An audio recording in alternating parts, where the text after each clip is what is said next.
What's up, y'all? It's your boy Apex Laurent, and we're here on If You Don't Know, Now You Know. And if you don't know, now you know. I got my girl here, Keyshawn Johnson, the founder of 100 Other Halves, and who actually just flew in for Super Bowl Sunday from Italy while studying abroad. Tell me, yo, I wish I had it like that. Keyshawn, how you feeling though, man? I'm feeling good. Super Bowl. We're about to get this win. So I'm super excited. We got this. They watching football over in Italy? Do they care about it at all? Yeah, the crazy thing is I found like an American bar in Italy to go watch the game. Mind you, it's a 6-hour time difference. So it was like 1 o'clock a.m. in Italy. And I was watching the Eagles game. And they were dry. They were so dry in there. And so that's why I booked the flight home. I'm like, I'm not doing this again. So. Was it like translated when the commentators were on there? So it's in English. All of the American students come. But it was so many Vikings fans there. Like, I didn't need that kind of negative energy in my life. Right. So I was like, I'm going home to all the Eagles fans. Nah, that's what's up though. That's what's up. How you enjoying your experience over there though? I'm loving it. So I usually do short-term study abroad programs, so maybe 3 weeks, 4 weeks. But now that I'm actually living in Rome, it's like, damn, this is not a vacation. Like, this is your real life. I go grocery shopping every day. I have friends. Like, I'm literally living in Italy. So that was the biggest adjustment that I had to make. That's what's up. What was the most difficult part? Was it the language? Was it the food adjustment? The transportation? For me, it's definitely the food adjustment because I don't eat pork, and in Europe, all they eat is pork. This is a fact. And then also on the menu, if it's not pork, it just says meat. You don't know what that is. I'm not putting that in my mouth. So I've actually become kind of like pescatarian while I'm there. So I'm only eating fish and things that I know, on the menu. But it's been good. It's a lot more healthier. That's what's up though, man. It's good to see you constantly progressing, man, over there in Italy doing your thing. I be watching your stories, just living through you, flourishing. That's what's up. Thank you. But for the viewers who don't quite know exactly what 100 Other Halves is, how about you tell us a little bit about that? Sure. So 100 Other Halves is a dialogue between women of all ages discussing the impact of their father's love. So basically, I wanted to be very interested in the impact on father-daughter relationships, especially within the African American community. So I wanted to create a platform that really explored that. And so I was like, okay, I want to talk to girls about their relationships with their fathers. However, I'm very goal-oriented, so I'm like, all right, 100. So I named it 100 Other Halves, and then I set out to 100 women. And I literally sat down for 4 months with women, and they told me their story, whether it was positive, negative, or like a non-existent relationship. So it was really dope. Word. Wow. Like, how did you get them to even, how did you get this off the road, to get started, to get these women to open up about their stories? And what even made you want to do it? Well, obviously, and I've shared this before, but I don't have a very positive relationship with my father. He's been incarcerated for the majority of my life. And so, to me, myself and all my best friends, all of our fathers were incarcerated or absent. And so it wasn't until I studied abroad in Spain when I was 17 and I saw like the first father-daughter relationship, and I was like, oh shit, like people have dads. And so I came back and I wanted to know, like, why don't we have dads and what impact does it have? And I knew in order for other people to share their story, I had to share my story, which was the hardest part. So it took maybe 3 months for me to actually muster up the courage to share my story. But once I did, I just posted a video online, launched a website, and was like, hey, I'm on a mission to meet 100 women. And people were just pouring in with DMs. So the majority of the women that I've met with, I didn't know before. That's crazy, man. And so I would literally sit down with a woman I've never met and, tell me your story. And women would tell me some of the deepest things I've ever heard. But that just shows bravery. Yeah, definitely. So they're really like opening up and telling you like exactly the issues they have. Wow. And the thing was, at first I was kind of narcissistic, and I'm like, wow, me? All these people are sharing their story with me? And then I was like, no, I think it's just that you don't have platforms like that, where you can just sit and talk about those kind of issues. And so I think they were so vulnerable and open to speaking with me simply because they didn't have other opportunities to do so. I see. So you said you started this, you kind of made this decision around the age of 17 when you were abroad. So like when you were kind of coming up, I guess, before 17, what were some of the difficulties you had to deal with in terms of like, where was your head at when before you got to see what a family was like with the dad? Where was your head at with that? I honestly just felt like you didn't need to have a father in the home. So the hardest thing about learning from this movement was that it became very normalized. So it was just normal to not have a father. We didn't think it was good or bad. It was just like, we just didn't talk about our fathers. And if we did, it was like, oh my gosh, he sucks. Right. Or it was like, oh, like, my dad was a cool dad. When he was home from jail, I knew that I could ask my dad to buy me a pair of sneakers, take me to the mall. That's how it be. Yeah, right? Yeah. But when it comes down to like discipline and getting the things you need, your mother did that. The responsible side. And so when you're raised, I was always very ambitious. My friends were very ambitious. And so we just thought like, you don't need a man. Which is nuts. Isn't that the motto for y'all nowadays though? No. Nah, I'm just playing. That's what's up though. Like I'm sure it took a lot of strength for y'all to even talk about it yourselves on a real scale, rather than just the like, oh yeah, passive. Yeah. That's what's up though. So like, what was like one of the hardest things you had to deal with in terms of starting the project, building it up? Like when was it that you were like, you know what, this is what we're doing? Yeah, well, I attended this kind of workshop hosted by this guy named Justin Malone, and he just started working at Comcast, and he was just talking about taking a leap of faith and stepping outside your comfort zone. And I always say every level of your life requires a different you. And so here I am, I was very business professional, I was very all about like internships, study abroad, things like that. And I wanted to start this project, but I knew I had to be vulnerable. And so I literally had the idea, had the logo, had everything in May, and didn't launch it until August because the whole time I was just sitting on it because I wasn't comfortable with being vulnerable to other people. I had this facade. And it's not a facade, it really is you, but I was uncomfortable with like digging deep into myself and allowing people to see that. To see that weakness. Yeah, and so I'm sitting in this workshop and Justin is talking about taking a leap of faith, getting out there, like just going in, and I'm sitting there like, did he? Talking about me. Yeah, and so I literally emailed him right afterwards, was like, hey, we need to talk. And I like didn't even know this guy, but we sat down to talk over lunch in the Comcast building, and I told him like, listen, I have this idea. It's, you know, I think it's dope. And then he was like, do it. And I literally launched it like maybe 2 weeks later. That's what's up. When you were first like, did you launch it after you got all 100, or you launched No, so I launched the website and the video, basically just talked about 20+ million children live in the home without a father, and that's a physically absent father. So we're not even talking about emotionally absent. Right. And then of that, I believe 58% of that 20 million, 58% of the African American children don't live in a home with a father. And so I just basically posted a video talking about the statistics, talking about the mission, was like, hey, I want to meet 100 girls, is that you? And yeah, then the DMs and emails just started kind of pouring in from there. And I was super overwhelmed, so I had to run it by like an agenda book and try to figure out how I was going to meet. So for the first 2 weeks, I met with 5 girls every day, and I would just sit downtown all day, and they would just come to Barnes & Noble, and we would meet there. And have that conversation. That's what's up. Yeah, that's dope. So like when you were starting up with this, you basically had to like link up with these women and figure out how to break the ice. How are you breaking that ice for them to start giving you like that real raw information that you needed to really like kind of either give them advice or continue your project? Yeah, so for starters, I had a rule for 100 Other Halves that I was not going to reach out to women. I was only going to have those women reach out to me.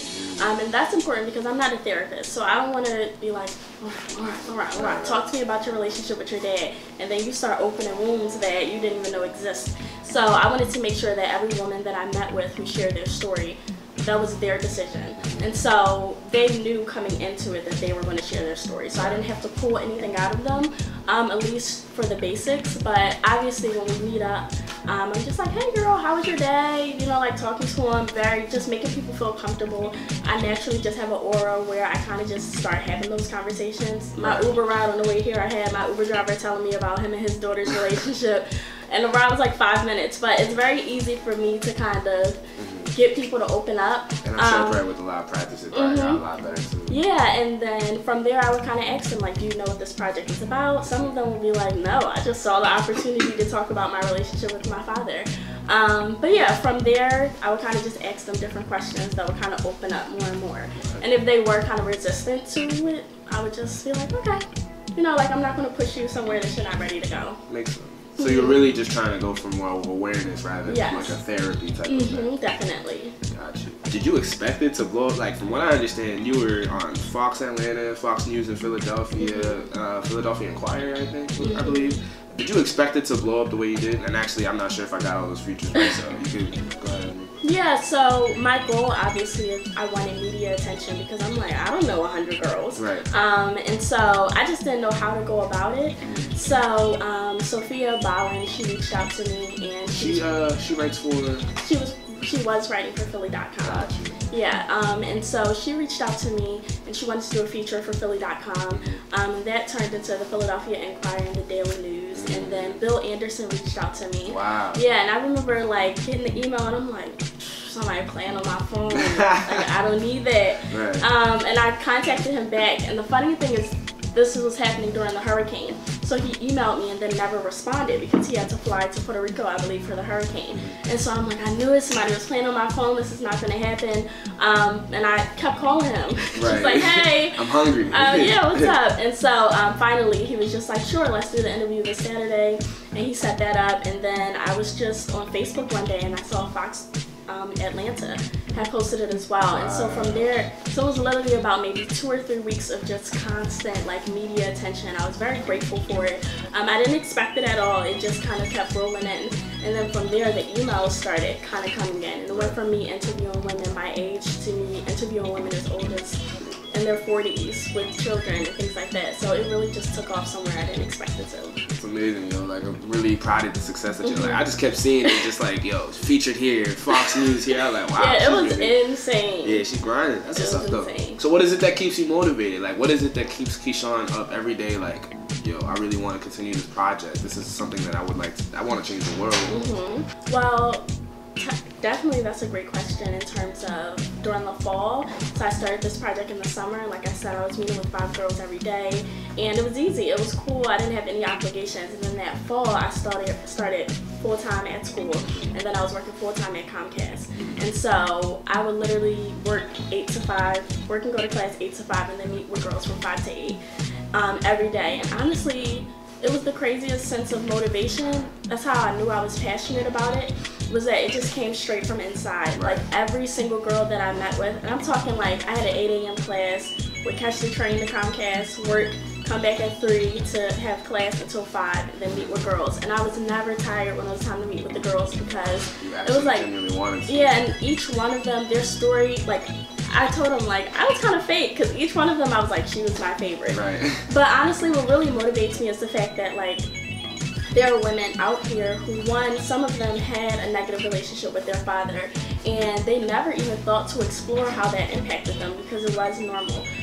Some women have an amazing relationship with their father and sometimes they are harder on their friends who don't have fathers because certain values and morals were instilled in them that wasn't instilled in their friends. And so they don't even understand, like, why can't she get out of this negative relationship? And it's like, that may be the exact relationship that she saw replicated in her own home. So from the outside, that's very like confusing to you. And so I just use this project as an opportunity to also let girls who have positive relationships know like some of the things that we have to experience and we've internalized.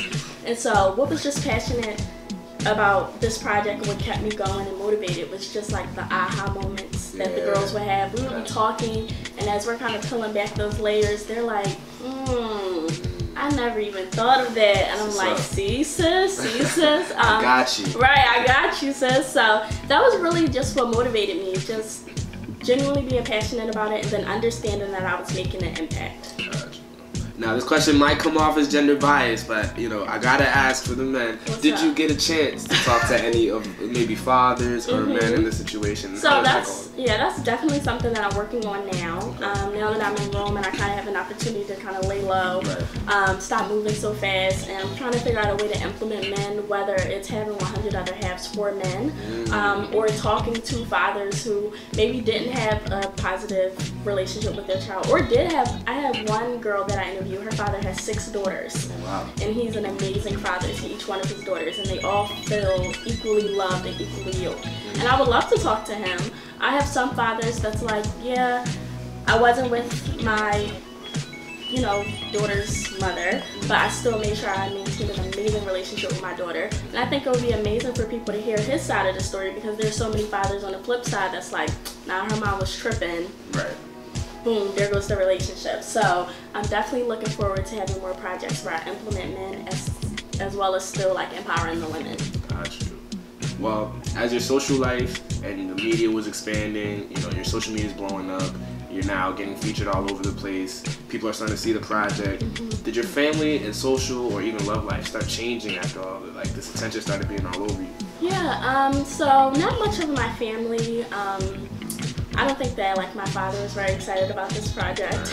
I haven't spoke to him about it, but I haven't learned that.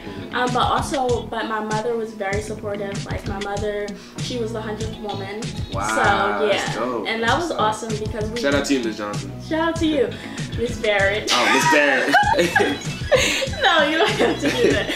But no, yeah, she's awesome. And my mother was very supportive, so she was that 100th woman. And we never had that conversation before. And so we actually had it on my ride to the airport going to Rome. Gotcha. So it was very empowering for us to have that. In terms of relationships, honestly, I can say that meeting with each of the women, I can definitely say that as I spoke with them and we started realizing different ways that we were impacted, it just made me feel like all my past relationships were hella toxic, you know?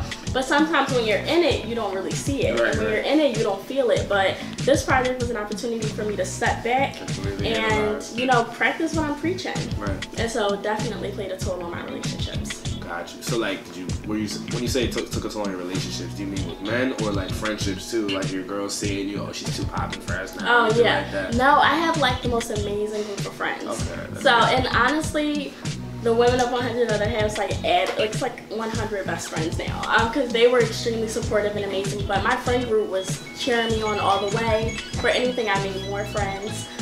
But as far as relationships, I've just been single for a long time, and that'll probably.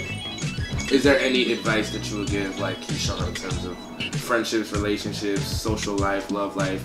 Maybe Keyshawn from 2 years ago, 4 years ago, 5 years ago. Is there anything you want to tell me? Yeah, so I would definitely say the key, and I know this sounds so cliche, but people talk about self-love all the time. Right. And I used to love the idea of self-love, but then I'm like, how do you obtain it? Like, you know, from the day you were born, your bib says, I love mom, I love dad. You know, like when you get to school, it's like, I love my friends. When you get to college, I love my professors. Everything is loving these outside and external factors. And then when you hit a certain age, people are like, but do you love you? And it's like, well, what help, men and women, what help did you guys give us to really build that love inside of us? That's very true. Yeah, and so my relationship advice. You sure you're not a therapist? My relationship, friendship, all that advice is get to know you. Right. When you meet someone for the first time, this goes for the guys and the girls, because the guys have to work on themselves too. But when you meet someone, you don't just meet them for the first time and it's like, I love them. You get to know them. You start to accept things about them. You start to understand them. So we have to put that same work to understand ourselves in order to love ourselves. Yeah.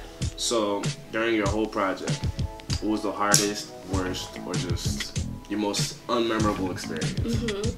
Well, I wouldn't say it's unmemorable, but I would.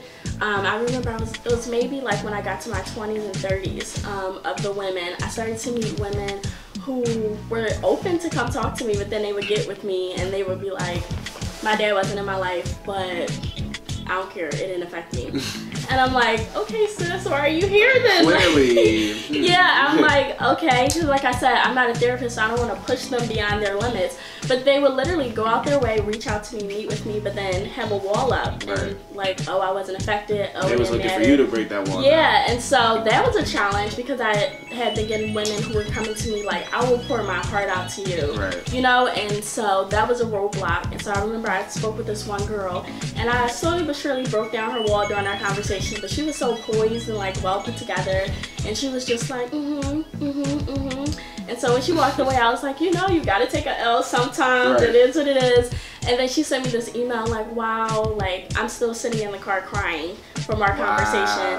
And she's been one of the most supportive people to me throughout the project. So, but that was definitely a stumbling block because in that moment, I'm like, I'm gonna just take this L. I do want to ask you about a little bit more about your inspiration and stuff like that, and how I guess music plays a role in what you do, how your daily life and your routine, everything like that. Yeah, so I pretty much listen to music all day, every day, all kinds of music. I have so many different playlists. Even while I'm here, my roommate, while I'm in Rome, my roommate, she's always like, you don't talk to me, and I'm like, sis, like Migos just came out with a new album. Right. I have to learn the words before I land in Philly. Nah, but I feel that. yeah, so music plays a huge role in my life, and I even have a playlist for 100 Other Halves when I need that inspiration. Like, as you know, I did the Miss Black and Gold pageant in 2015, and I walked out. My talent was actually a poem called Dear Daddy, and it was a letter to my father. So that was my first time I actually used the platform to talk about this. And I walked out to an Alicia Keys song, and it was called Love Is My Disease. Wow. And so whenever I was writing for 100 Other Halves and needed inspiration, I would just use that song. So music is definitely like my everything. I feel you. That's good. I don't think anybody can answer that question without saying that they love music. Right. So, like, who are your favorite artists right now? Who are you really listening to? So, I've been listening to, obviously, like, Jhené Aiko, and I think I'm saying her last name wrong. I think it's like... I think I get the same problem. I just say Jhené Aiko, just try to say it fast. Yeah, spit it real out. quick. Who else am I listening to? I would say SZA's album is an easy album to kind of just brush through. Someone named James Arthur. Okay. I love Sam Smith. I really like Migos' new album that they just came out with. Yeah. Culture 2. Shout out to Culture 2. Walk it like I talk it. Yeah. Don't let me get started though. Yeah, so that's what I'm listening to, but it's like a good mix. That's good. So, like, with music and everything, and you being in Rome, how is the social life? Are you going out a lot? Like, are you still kind of like, I'm studying abroad, I gotta stay focused, I gotta get ready for my other projects and stuff? Not only am I studying abroad in another country, but it's my last semester of school. Right. So it's like senioritis on top of vacation, on top of senioritis. It's like a senioritis sandwich. So luckily in Rome, I'm only taking 3 classes, and 2 of them are gen eds. So it's literally a breeze. Oh, that's good. So, but and it's your last semester too. Yeah, so it's just like, so we're just doing a lot of traveling. I don't go out personally, so the only time I went out was to watch the Eagles game. But other than that, traveling. So that's my idea of fun. So flights throughout Europe, you can fly from Italy to Paris for like $80. If that, yeah, so during the weekends, we pretty much just travel all over the country, which is good. Super dope. Like, you're literally living goals right now. Thank you. I'm gonna be back in Europe soon though. I haven't been since I was there actually like this past summer. So I was You were. Yeah. I'm thinking about going to Belgium. We have to talk. I'm telling you, that's what it said. Did you have the waffles? Yeah, I have to. I grew up on the waffles. I'm saying, okay, that's good to know. We'll definitely chat it up though, man. I need to come to Europe. We'll have another interview out there. For sure. Oh, that'll be dope. But I do want to ask you a couple more questions before we close out. Yeah. So I do want to ask, if you could work with one celebrity right now, who would it be? One celebrity. Shoot, I have my little list. Tiffany Haddish. So Tiffany Haddish, she's the actor that was on Girls Trip, but she's very vocal about her relationship with her father and how it impacted her. So I didn't expand on it, but my ultimate goal for 100 Other Halves is to have films and TV shows and interview celebrities about their relationships with their fathers. So I really just want to take the initiative all the way up to the top, and so I would love to have her as one of the celebrities that I interview, because she's been very vocal about that relationship and how it impacted her. That's what's up. And she's funny as hell. She's funny as hell. Alright, and the other question is, if you could work with one non-professional or non-celebrity, but professional, whether that be in their field or somebody that you know specifically, who would that be? Yeah, a woman, her name is Valencia, and she's on Instagram. She's a teacher in Baltimore, and she teaches African American students, and she basically implements the African American culture and history into all of her lessons. So she's really popular, and I'm actually launching a podcast later on down the line, and she's going to be one of my guests on there, so speaking that into existence. What's her name? Valencia. The school teacher from Baltimore. Yes. Gotcha. Alright, well, I appreciate you coming here on If You Don't Know, Now You Know. But we're not done. We're not done yet. Now you know. If you don't know, now you know, you gotta exit the right way. You got a couple options. You can hop in the hot seat. You can break down the freestyle, you know what I'm saying? You have kind on the beat and saying kind Naomi 1 2. Or you can take the cop out and just tell us 3 things you want to accomplish this year. I'll definitely do your hot seat. Hot seat it is. Hot seat's been popular lately. Everybody's scared to drop some freestyles, man. Okay, we are here on If You Don't Know, Now You Know. And I got Keyshawn Johnson here, ready to hop in the hot seat. You ready? I'm ready. Okay. 3, 2, when's the last time you lied? When I told you I was on my way. What's the biggest secret you kept from your parents? I used to wear eyeliner when my mom told me not to. Wow. Every day to school. You ever ran from the cops? No. What's your favorite sex position? From the back. Have you ever gone skinny dipping? No. Have you been arrested? No. When's the last time you farted in public? I don't Would you kill somebody if you're mad enough?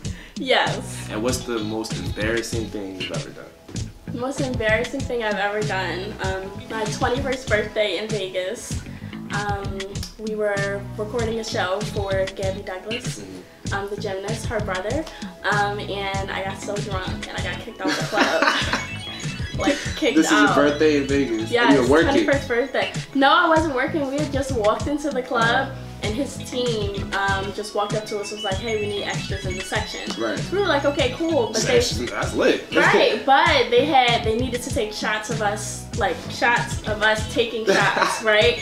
And there was like 20 shots that they needed, so we had to keep taking it, and it tasted really good, so I'm just taking it back. And then they left, and then maybe 20 minutes later, the guy kicked me out the club. How would he offer you a situation like that? Like, here, come take all these shots to get drunk. Right. You gotta go. But, yeah, I got kicked out the club. I was mad. I was drooling. That's what's up. That's a lit ass birthday, though. It was very lit. It was very bad. much like The Hangover. Like, my 21st birthday was definitely like The Hangover movie. Nah, that's lit. But nah, Keyshawn, I appreciate having you. Thank you for having me. And that was Keyshawn Johnson. Oh, do you have any upcoming projects that you would like to tell the viewers? Stay tuned for my podcast. It's a spin-off of 100 Other Halves. It's called The Other Half. Be on the lookout.